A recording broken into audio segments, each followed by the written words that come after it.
Guys আসসালামু আলাইকুম, কেমন আছেন সবাই? আমি তো আল্লাহর রহমতে ভালো আছি। ভালো বলতে মেয়েটা একটু জ্বালাচ্ছে, খাবার খেতে চাচ্ছে না, তো ওর জন্য আমি স্পেশালি একটু সবজি করব। সেই সবজিটা কিভাবে করছি একটু দেখেন। এখানে আছে গাজর, মানে ওর পুষ্টি শরীরে, মানে শুধু দুধ কলা ভাত খায় আর কিছুই খায় না, তো আমি যে একটু গাজর নিয়েছি। আর এখানে কিছু ঢেঁড়স, এই যে কয়েকটা ঢেঁড়স, আর এই যে কিছু বরবটি। তো এটা আমি একটু অন্য সিস্টেমে রান্না করবো, যেতে মানে ওর খেতে খুবই টেস্টি হয় এবং খেতে পারে এবং ওর শরীরে পর্যাপ্ত পুষ্টিটা যায়। ও গাজরটা খুব পছন্দ করে, কাঁচা গাজর। বাট আমি অনলাইন মানে সে আপনার মানে পুষ্টিবিদ একজন ছিল, ওনার কাছে শুনলাম যে আমরা গাজর যেটা খাই, এই যে কাঁচা গাজরের যে মানে হার্ডনেসটা অনেক শক্ত। তো আমাদের এই গাজর শক্ত, মানে কাঁচা গাজরটা পর্যাপ্ত পুষ্টি শরীরে দিতে পারে না। তো এটা যখন আমরা সিদ্ধ করে খাই তখন আমাদের শরীরে এটা শোষণ করে নিতে পারে পুষ্টিটা।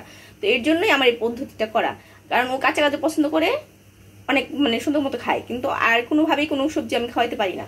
তো আমি এই সবজিটা কিভাবে রান্না করি দেখেন, একই সহজ পদ্ধতিতে, বাচ্চাদের জন্য খুবই টেস্টিদায়ক একটা সবজি, বড়রাও খেতে পারবে, যারা ডায়েট করতেছে তারাও এটা মানে সুন্দর মতো খেতে পারবে।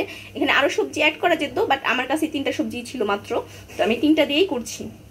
আমার যে পানিটা ফুটে উঠছে, আমি এই পর্যায়ে কিছু গাজরটা আগে দিয়ে দিব, কারণ গাজরটা একটু সিদ্ধ হতে সময় লাগবে। তো এর জন্য আমি গাজরটা একটু দিয়ে দিলাম, গাজরটা একটু সিদ্ধ হোক, তারপরে আমি অন্যান্য সবজিগুলো অ্যাড করব। খুবই সিম্পল, মানে এটা পুষ্টি সমৃদ্ধ একটা খাবার, যে বাচ্চারা খাইতে চায় না। আমারটা তো খুবই জ্বালায় খাবার নিয়ে, মানে সে শুধু দুপুরবেলা আমি অনেক জোর করে দেই, গিলে গিলে খায়। তো আমি চিন্তা করছি যে এখন থেকে ওরে প্রতিদিন একটা করে আমি সবজি করে দিব এইভাবে, মানে যা সবজি থাকে। এখানে চিচিঙ্গা দেওয়া যেত, চাল কুমড়া দেওয়া যেত, পেঁপে দেওয়া যেত।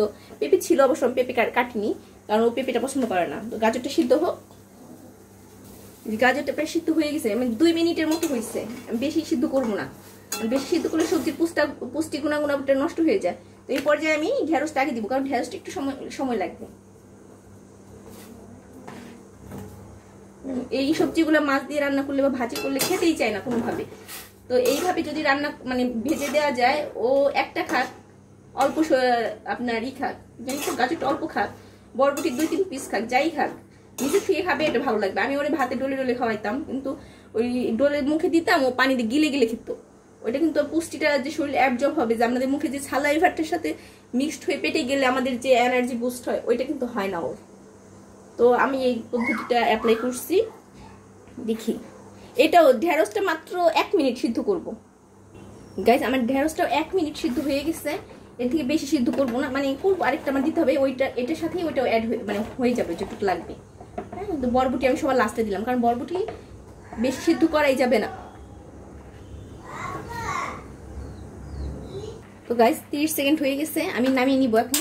চুলাটা অফ করে দিলাম, আমি স্ট্রেনার দিয়ে ছেঁকে ঠান্ডা পানিতে উঠাবো, যাতে আমার আর এটা কুক না হয়। আমি ঠান্ডা পানিতে দিয়ে দিচ্ছি, একবারে পরিপূর্ণ ঠান্ডা পানিতে দিয়ে দিচ্ছি। তো আমি উঠিয়ে নিচ্ছি সবগুলো। গাইস আমার কড়াইটা গরম হয়ে গেছে, আমি সামান্য একটু ঘি দিয়ে দিলাম। হ্যাঁ, যেহেতু পুষ্টির দরকার এর জন্য। আর এই যে একটু রসুন থেতলে রসুন দিয়ে দিচ্ছি। গাইস রসুনটা লাল লাল হয়ে গেছে, এরপর যে আমি সবজিটা দিয়ে দিব এখানে।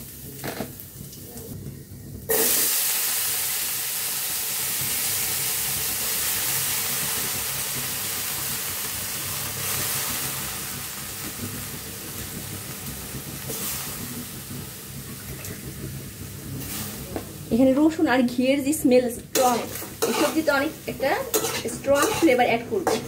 হ্যাঁ, আমি কিন্তু লবণ পানিতে আমি সিদ্ধ করে নিয়েছিলাম, যার কারণে আমার সবজির মধ্যে একটা টেস্ট আছে। তারপর আমি সামান্য লবণ দেবো, এখানে সামান্য একটু লবণ দিয়ে দিব। উপরে সবজিটা কামড় দিলে একটা সুন্দর একটা টেস্ট পাওয়া যাচ্ছে।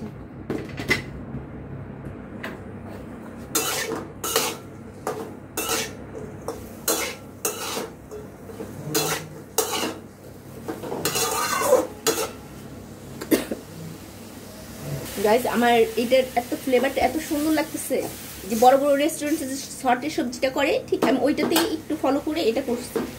তো আমার এটা ঘি এবং রসুনের স্মেল, স্ট্রং ফ্লেভারটা মানে খুবই সুন্দর লাগছে সবজিতে। আমি এখানে গোলমরিচটা অ্যাড করতাম, বাট ক্রাশ গোলমরিচটা এখন আমার কাছে হাতের কাছে নাই, মানে গোলমরিচটা আছে, এটা ক্রাশ করতে হবে।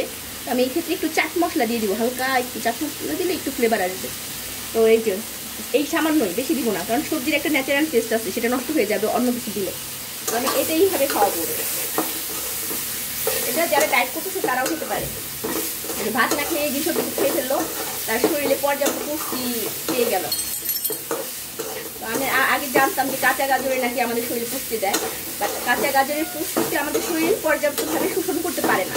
যখন এটা সিদ্ধ করে খাই তখন আমাদের পর্যাপ্ত পুষ্টিটা হয়। তো এই তো আমার সঠিক সবজি হয়ে গেছে।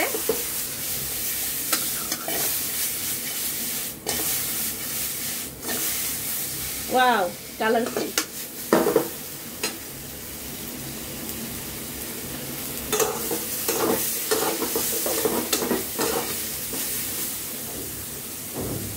এই সবজিটা ওকে খাওয়াচ্ছি, দেখি খাও তো মা কেমন।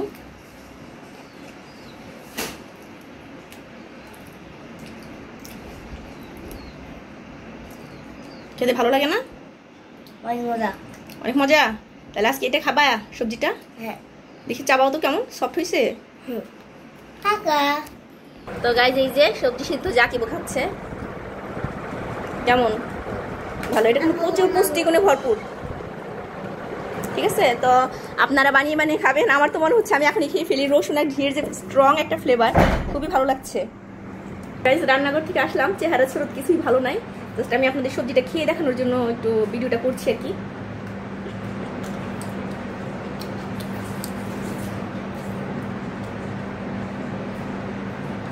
অসম্ভব রকমের টেস্ট। যারা ডায়েট করতেছেন তারা এটা ফলো করতে পারেন। টেস্টটা অনেক ভালো এবং পুষ্টিতে ভরপুর। আমরা তো অনেক কিছু রান্না করি, চিংড়ি মাছ মাথা, ইলিশ মাছের মাথা বা অন্য মাছের মাথা, ছোটো মাছ, বাট এইটা যদি খেয়ে দেখেন একবার, অন্য সব বাদ দিয়ে দিবেন আমার যেটা মনে হয়। সবজি খাবেন বেশি বেশি। তো টাটা, বাই বাই, ভালো থাকবেন সবাই, আল্লাহ হাফেজ।